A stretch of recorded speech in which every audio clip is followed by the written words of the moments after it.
Transport lifeline of Indian economy. Geography अपनी सारी की सारी इकोनॉमिक ज्योग्राफी है। 10th क्लास की जो ज्योग्राफी हम कर रहे हैं उसमें जितने चैप्टर थे आपके, कोई रिसोर्सेज थे, फिर आपकी सॉइल्स थी, मिनरल्स थे, मैन्युफैक्चरिंग इंडस्ट्री थी, और लास्ट टॉपिक जो आपके चैप्टर का आता है जिसका नाम है lifeline of Indian economy. Indian economy को जो पूरी की पूरी स्पीड प्रोवाइड करेगी, लास्ट चैप्टर में हम उसके बारे में बात करते हैं, जो आपका टर्सरी सेक्टर होगा।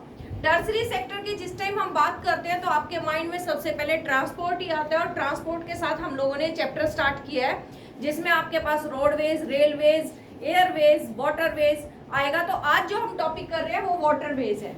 वाटरवेज को आपने 2 कैटेगरी में डिफाइन किया है। फर्स्ट होगा आपके पास इनलैंड वाटरवेज, सेकंड अपने पास है overseas waterways. Inland waterways mean कि आपकी कंट्री की बाउंड्री के अंदर जितनी भी आपकी रिवर्स है जिनसे आप अपने टूरिज्म के लिए या अपने ट्रांसपोर्टेशन का जो भी काम करते हो, नेविगेशन का काम करते हो, वो सारा का सारा आपके इनलैंड रिवर्स के ऊपर होगा। तो उसकी बात की हम लोगों ने 5 अपने पास मोस्ट इंपॉर्टेंट नेशनल वाटरवेज है, जो आपकी Ganga river, Brahmaputra river, Kaveri river and उसकी हेल्पिंग जो रिवर्स है उनके साथ है। तो हम लोगों ने 5 वाटरवेज की बात करनी है। सेकेंड अपने पास ओवरसीज वाटरवेज मीन क्या है आपका, जैसे हम लोगों ने फर्स्ट चैप्टर में नॉटिकल बाउंड्रीज की बात की थी, 12 नॉटिकल, 200 नॉटिकल, उसमें हम क्या कर रहे हैं, रिसोर्सेज को यूज कर रहे हैं, बट हमें ट्रांसपोर्ट के लिए भी अपने सीज की नीड होती है। जब आप थ्रू सीज या ओशन के थ्रू आप कोई भी ट्रेड करोगे, अपना कोई भी ट्रांसपोर्टेशन करते हो, उसको आप लोगों ने बोल दिया ओवरसीज। जब ओवरसीज की बात की तो हम लोगों के लिए मोस्ट इंपॉर्टेंट आपके पास फैक्टर क्या है, पोर्ट्स। पोर्ट्स की भी जब हम बात कर रहे हैं तो 2 चीजें अपने पास होंगी।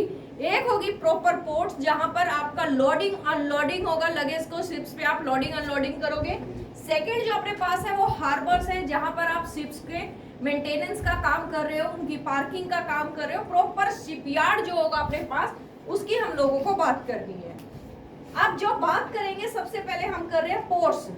12 इंपॉर्टेंट पोर्ट्स है आपके सिलेबस के अकॉर्डिंग, जिसको हम लोगों को लोकेट भी करना है और उनके बारे में आपको डिफाइन भी करना है एक्चुअल में वो पोर्ट्स कैसी है। तो 12 पोर्ट की बात करते हैं, बट उससे पहले हम लोगों को क्या हो गया तेरे को हंस क्यों रहा था। तो 12 पोर्ट्स की जब हम बात कर रहे हैं, इधर क्यों गया फिर, 12 पोर्ट्स की बात कर रहे हैं यानी अपनी कंट्री की कोस्टल लाइन की बात करती है।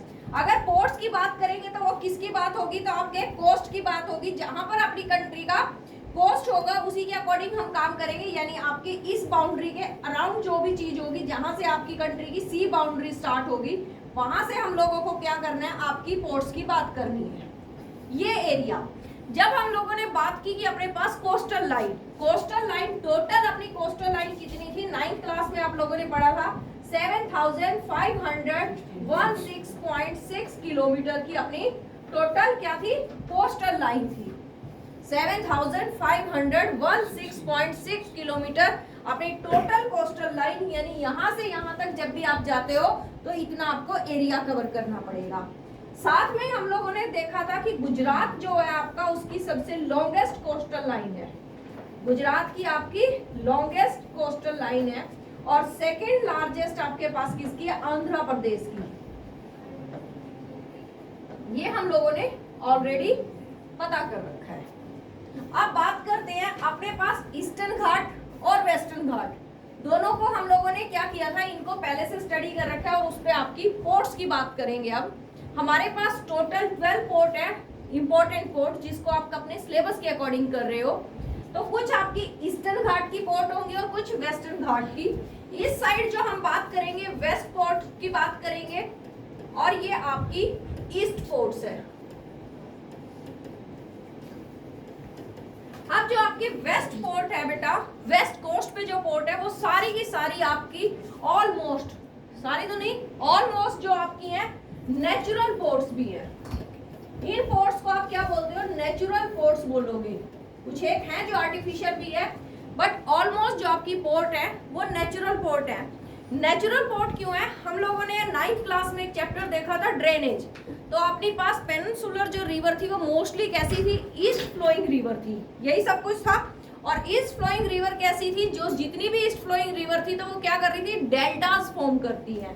और जो आपके पास एक दो रिवर थी वो क्या कर रही है, ईस्टरीज फॉर्म की थी, यानी वो बिना किसी सिल्ट के डायरेक्ट सी के अंदर मर्ज होती थी। और वो क्या करती थी, मर्ज होने से पहले जो उनके पास सिल्ट था, यानी बांगर की हम खातर की बात कर रहे हैं, वो उसको डिपॉजिट कर देती थी। क्लियर है ये बात? तो इसी वजह से जब भी आपकी ये इस साइड की रिवर है, इन्होंने कोई सॉइल का डिपोजिशन नहीं यहाँ पे किया, तो यहाँ पर क्या हुआ, आपकी नेचुरल पोर्ट बन गई है। और इस साइड पे आपकी आर्टिफिशियल पोर्ट है कि बार बार सैंड को रिमूव करना पड़ता है शिप पार्किंग के लिए। क्लियर ये बात? तो सबसे पहले हम बात करेंगे कांडला पोर्ट की, जो गुजरात में है आपकी कांडला पोर्ट। अगर कांडला पोर्ट का आप नाम लेते हो, इसको आप कई अदर नेम से भी जानते हो। सबसे पहले हम लोग देखते हैं इसका रियल नेम क्या है। कांडला नाम की जगह पे है वो, इसीलिए लोकेशन की वजह से फेमस हो गया, कांडला पोर्ट है। नेम उसका है दीनदयाल पोर्ट। दीनदयाल पोर्ट है और वो फर्स्ट पोर्ट थी आपकी आफ्टर इंडिपेंडेंस, जो इंडियन गवर्नमेंट ने आपकी कंस्ट्रक्ट की थी। फर्स्ट पोर्ट थी आफ्टर इंडिपेंडेंस जो हम लोगों ने कंस्ट्रक्ट किया था, गवर्नमेंट ने उसको कंस्ट्रक्ट किया था और दीनदयाल पोर्ट उसको नाम दिया था। कांडला में है। सेकंड इसको आप बोलते हो टाइडल पोर्ट। टाइडल पोर्ट इसको क्यों बोलते हैं, जो सी के अंदर आपके टाइड्स आते हैं, low tide and high tide, उसकी वजह से इसकी पोजीशन क्या होती है, इसकी लोकेशन चेंज होती है, तो इसीलिए इसको नाम दे दिया टाइडल पोर्ट। फोर्थ नंबर पे हम बात करते हैं, इसको आप बोलते हो ग्रेनरी पोर्ट। ग्रेनरी पोर्ट या इंडस्ट्रियल पोर्ट भी बोलते हो। ग्रेनरी पोर्ट बोलने के पीछे रीजन है, हम लोगों ने देखा कि अपना नॉर्थ इंडिया जो भी है वो सारा बहुत अच्छा ग्रेन प्रोड्यूस कर रहा है, ये बात हम लोगों को पता है। अब जो गल्फ कंट्रीज हैं, इस साइड जो कंट्रीज हैं वेस्ट साइड में, उनको ग्रेन प्रोवाइड किससे करेंगे, जो नियरेस्ट पोर्ट होगी उसी से लेके जाएंगे या कहीं दूर जाएंगे। तो यहाँ से सारा हम लोग जब भी एक्सपोर्ट करते हैं ग्रेन को या इंडस्ट्रियल प्रोडक्ट को, तो आप लोग इसी पोर्ट को यूज कर रहे हैं, तो नाम दे दिया इसको ग्रेनरी पोर्ट या आपकी इंडस्ट्रियल पोर्ट। क्लियर ये बात बेटा, इसमें कोई डाउट? तो ये पोर्ट आपकी कहाँ है, गुजरात में, और फर्स्ट पोर्ट है कांडला पोर्ट, जिसका नाम दिया हम लोगों ने टाइडल पोर्ट, आपकी इंडस्ट्रियल पोर्ट, और दूसरा क्या बोल रहे हैं हम लोग उसको, दीनदयाल पोर्ट। ये सारे नाम दिए। क्लियर इतना? नेक्स्ट चलते हैं मुंबई पोर्ट। सबसे पहली बात, क्योंकि अभी तक क्या है, ये कंस्ट्रक्ट की है तो ये नेचुरल पोर्ट नहीं है। सेकंड नंबर पे हम बात कर रहे हैं मुंबई पोर्ट की, तो ये कैसी होगी, आपकी नेचुरल पोर्ट होगी।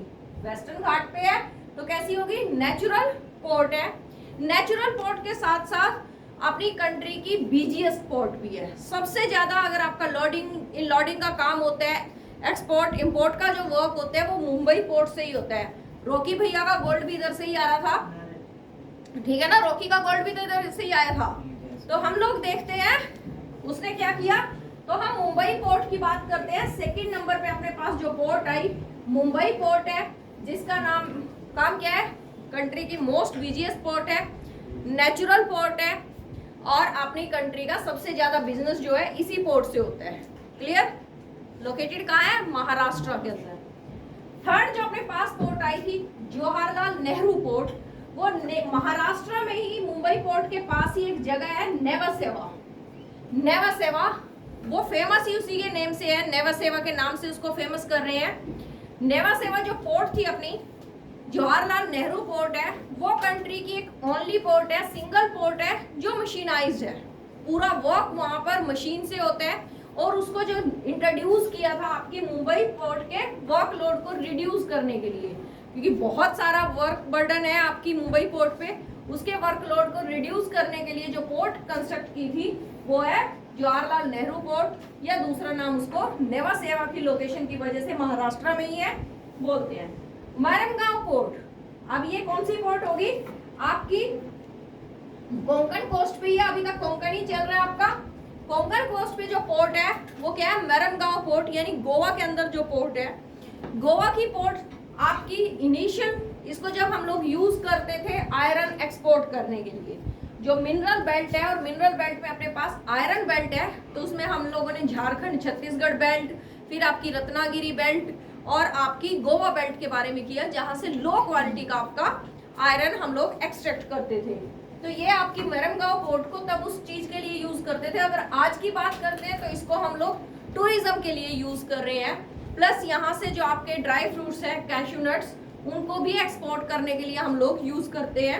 ये पोर्ट आपके इस काम के लिए आती है। 5th नंबर की पोर्ट, अब यहाँ से आपका कन्नड़ कोस्ट स्टार्ट हो जाता है।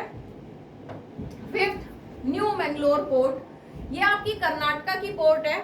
इसके खासियत क्या है कि यहाँ से जो कुदेरमुख आयरन, आपकी आयरन ओर है कर्नाटका के अंदर, वहाँ का जो आयरन होता है उस आयरन को हम क्या कर रहे हैं, एक्सपोर्ट कर रहे हैं वर्ल्ड के अंदर। और वो पूरा का पूरा आयरन ही हम, क्योंकि बहुत बेस्ट क्वालिटी का जो आपका आयरन यहाँ से एक्सट्रैक्ट होता है, उसको पूरे को हम एक्सपोर्ट कर देते हैं। कौन सी? न्यू मैंगलोर पोर्ट, और आपकी वेस्टर्न कोस्ट पे है। और कोस्ट का कौन सा पार्ट है? वो कन्नड़ पार्ट या मिडल पार्ट। देन बात करते हैं आपकी कोची पोर्ट की। कोची पोर्ट आपकी साउथ वेस्ट के अंदर, साउथ वेस्ट आपकी पोर्ट है, मोस्ट बिल्कुल साउथ में यही पोर्ट आती है। और मालाबार कोस्ट पे होगी, वेस्टर्न घाट की जो पोर्ट है उसकी बात कर रहे हैं। साउथ मोस्ट वेस्टर्न पोर्ट जो है आपकी कोची पोर्ट है, केरला में लोकेटेड है। यहाँ से आप क्या कर रहे हो, जो आपके स्पाइसेस है सारे, उनको एक्सपोर्ट करने का काम करते हो। काम कहाँ कर रहे हो उसको? साउथ पार्ट में जितने आपकी कंट्रीज है उन्हीं तक आप इससे बिजनेस कर रहे हो। इतना क्लियर? चलते हैं ईस्ट कोस्ट की जो पोर्ट्स अपने पास है, या ईस्टर्न घाट की जो पोर्ट है उनकी बात। सबसे पहले सदर्न मोस्ट ईस्ट पोर्ट जो अपने पास है, टूटिकोन पोस्ट है। अब इस साइड की जितनी भी पोर्ट होंगी वो सारी आर्टिफिशियल पोर्ट अपने को मिलेगी। ईस्ट कोस्ट पे जो सबसे पहली पोर्ट हम लोग चल रहे हैं, वैसे तो हम ऊपर से भी देख सकते हैं, बट यहाँ से इस कर रहे हैं स्टार्ट, कोस्टल लाइन से ही। ईस्ट पे टूटिकोन पोर्ट की बात कर रहे हैं। तमिलनाडु के अंदर वो आपके पास पोर्ट है, और इससे आप बिजनेस कर रहे हो श्रीलंका के साथ, कोरिया के साथ आप अपना बिजनेस कर रहे हो, मालदीव्स के साथ यहाँ से ट्रेड करते हो। देन बात करते हैं, सॉरी कोरिया के साथ नहीं होगा, मालदीव्स और आपके श्रीलंका के साथ ट्रेड करते हैं हम लोग। देन बात करते हैं चेन्नई पोर्ट। चेन्नई पोर्ट जो है अपनी कंट्री की ओल्डेस्ट आर्टिफिशियल पोर्ट है, जो ब्रिटिशर्स ने कंस्ट्रक्ट की थी। जब इंडस्ट्रियलाइजेशन का टाइम पीरियड इंडियन लोग पोर्ट यूज करते थे, वो थी सूरत, मछलीपट्टनम और आपकी हुगली। बट जैसे ही ब्रिटिशर्स ने कंट्रोल किया था अपनी पोर्ट्स पे, तो उन्होंने मुंबई, कलकत्ता और आपकी कौन सी चेन्नई पोर्ट को एक्टिव किया था। तो ये पोर्ट तब से काम कर रही है, जिसका नाम है ओल्डेस्ट आपकी आर्टिफिशियल पोर्ट है कंट्री की, ब्रिटिशर्स के टाइम पीरियड से है। और यहाँ से हम साउथ ईस्ट कंट्रीज को ट्रेड करते हैं। मेनली हम लोगों का ट्रेड क्या रहता है, या तो इंडस्ट्रियल प्रोडक्ट का रहता है, या फिर आयरन यहाँ से हम लोग ट्रेड कर देते हैं। नेक्स्ट हम लोग कर रहे हैं आपकी विशाखापट्टनम पोर्ट। ये 7 नंबर पे थी, और ये 8 नंबर 9 नंबर की पोर्ट है अपने पास, आर्टिफिशियल पोर्ट है विशाखापट्टनम पोर्ट। आंध्र प्रदेश के पास है। आंध्र प्रदेश एक ऐसी स्टेट है जिसकी 2nd लार्जेस्ट कोस्टल लाइन उसके पास है। इस पोर्ट की एक खासियत है, और ये चेन्नई पोर्ट जो आपकी डीपेस्ट पोर्ट भी है कंट्री की। इसकी क्या खासियत है, ये हिंटरलैंड पोर्ट है, यानी लैंड लॉक पोर्ट है। जो इसको आप देखते हो, यहाँ पे कंट्री का जो कर्व पार्ट है, तो यहाँ पर ये पोर्ट है हिंटरलैंड, यानी इसको लैंड लॉक पोर्ट बोलते हो आप। जैसे ही आपका शिप यहाँ एंटर करता है तो वो एक कवर ले लेता है, उसको नेचुरल आपकी बाउंड्री से कवर मिल जाता है। क्लियर? तो ये आपकी लैंड लॉक पोर्ट है विशाखापट्टनम पोर्ट। इसका यूज, क्योंकि ये पूरी बेल्ट आपकी कंट्री की कैसी है, आयरन मिनरल से फुल है। तो ये बेल्ट क्या कर रही है, अपना आयरन एक्सपोर्ट का काम इधर से हम कर रहे हैं। कंट्री के किसके साथ एक्सपोर्ट कर रहे हैं? जापान के साथ कर रहे हैं। और कौन सा कोरिया, वो किम जोंग का, नॉर्थ कोरिया को नहीं कर रहे, किम जोंग के साथ नहीं। अपने ट्रेड रिलेशन किसके साथ है? साउथ कोरिया के साथ अपने ट्रेड रिलेशन है। तो वहां से हम लोग क्या करें, उसके साथ अपनी ट्रेड बॉन्डिंग है। देन बात करते हैं 10th नंबर की पोर्ट, पारादीप पोर्ट होगी बेटा, उड़ीसा के अंदर पोर्ट है। और इस पोर्ट को भी आपकी कंस्ट्रक्ट किया था दिशांश, इस पोर्ट को भी कंस्ट्रक्ट किया था हम लोगों ने विशाखापट्टनम पोर्ट का वर्कलोड रिड्यूस करने के लिए। एक सब्स्टिट्यूट था कि यह नहीं काम करेगी तो ये काम करेगी। पारादीप पोर्ट को भी आप लोग यूज करते हैं किस चीज के लिए, आपके आयरन एक्सपोर्ट के लिए। सेम वही आपके south east India country, south east countries को करेंगे, जापान को कर रहे हैं, विशाखापट्टनम को कर रहे हैं। देन बात करते हैं आपकी कोलकाता एंड कोलकाता और आपकी हुगली पोर्ट की बात करते हैं। कोलकाता पोर्ट आपकी एक रिवराइन पोर्ट है, गंगा रिवर पे पोर्ट है, वो रिवराइन पोर्ट है। और इस पोर्ट को भी आप क्या बोलते हो, टाइडल पोर्ट बोलते हो। सुंदरबन डेल्टा में टाइड्स आते हैं तो टूरिज्म कैसे इफेक्ट करता है वो याद करो इसके साथ। तो आपकी ये भी टाइडल पोर्ट है, बट यहाँ पर डिफरेंस क्या है, वो आपकी सी पोर्ट है और ये आपकी रिवराइन पोर्ट है, दोनों में इतना सा डिफरेंस है। और हल्दिया पोर्ट जो है आपकी, वो आपकी वेस्ट बंगाल में ही है, गंगा रिवर पे ही है। और इसका सब्स्टिट्यूट है कि अगर गंगा कोलकाता पोर्ट काम नहीं करेगी तो उस टाइम हम हल्दिया पोर्ट को यूज कर लेंगे। क्लियर इतना? पोर्ट्स का सारी 12 पोर्ट्स हम लोगों ने कर ली है। और पोर्ट जब कर लिए तो उसके बारे में हम लोगों ने देख ही लिए, 12 पोर्ट्स हैं, वो पूरे मैप के साथ देख लिया। अपना मैप जो अपन लोगों का था तो वो आप लोग देख लेना ये 12 पोर्ट के बारे में, ठीक है।